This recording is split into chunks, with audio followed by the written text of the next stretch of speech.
Hey guys, TheCinnaman123 here with another Minecraft video. And today I wanted to show you this neat little randomizer I've been working on. Right now I've got it set up to a little game, and basically what you would do is that you would have everybody, sit here and, let's say I bet a little bit of wool on this one popping up first.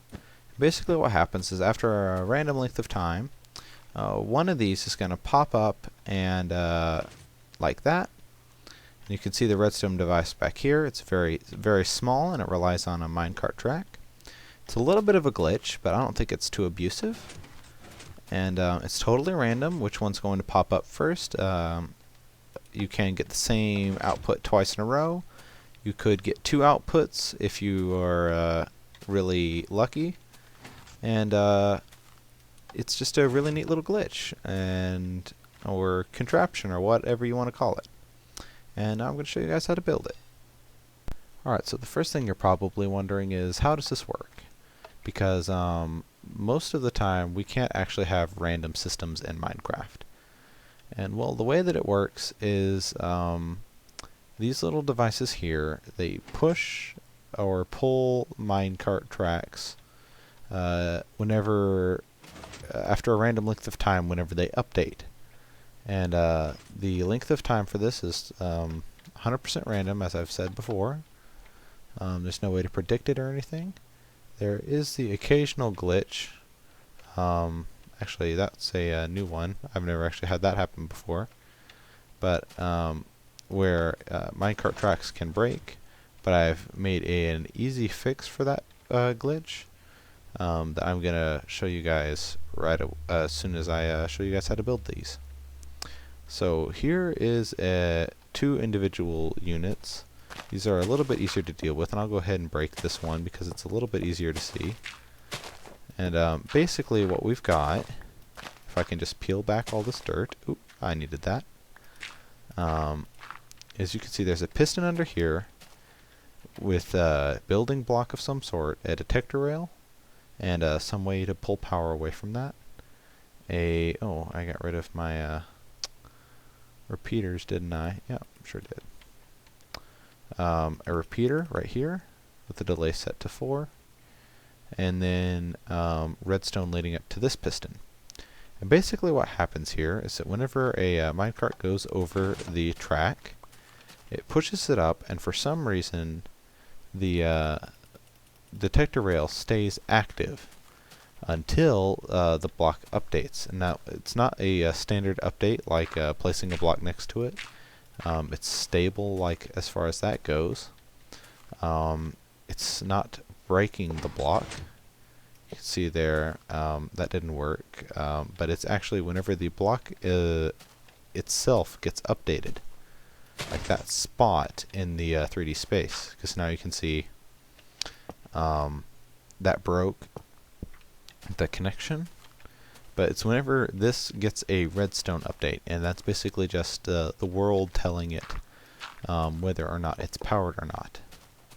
And this creates a very stable form of transmitting power. Now what we'll get as an issue if you build one of these, which the way you build these is very easy, just a piston there, a detector rail above it, and dirt like that. Oop, not dirt there.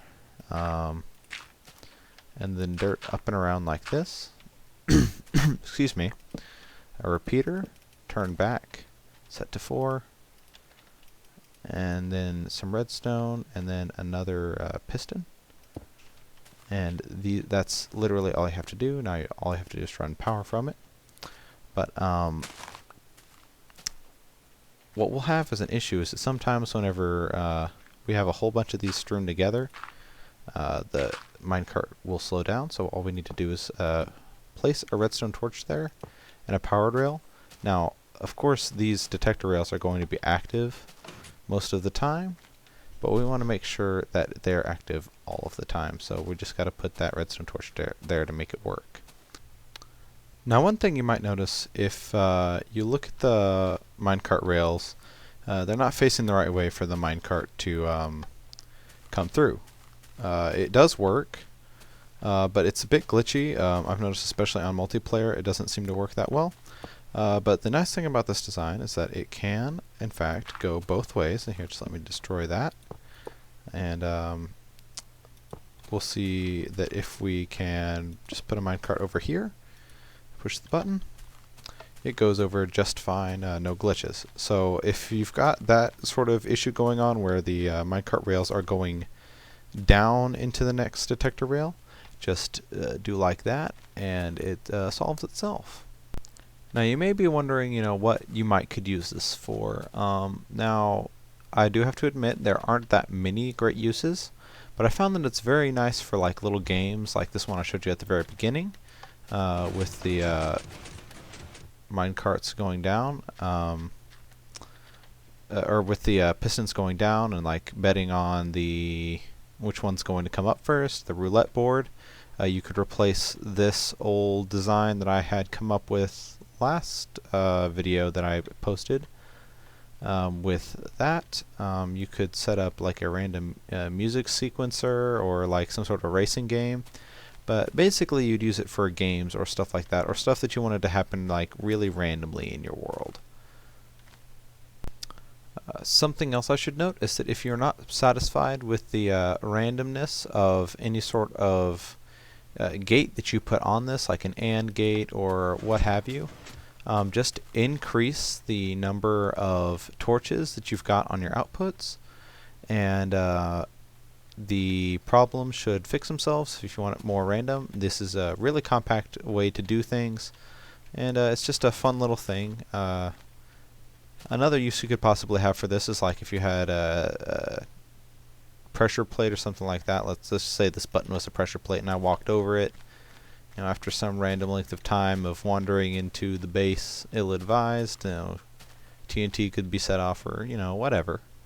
This is logout safe. If I go ahead and wrong button, save and quit, go to single player, and then this, you can see that everything stays active, and the random sensors even activate afterwards.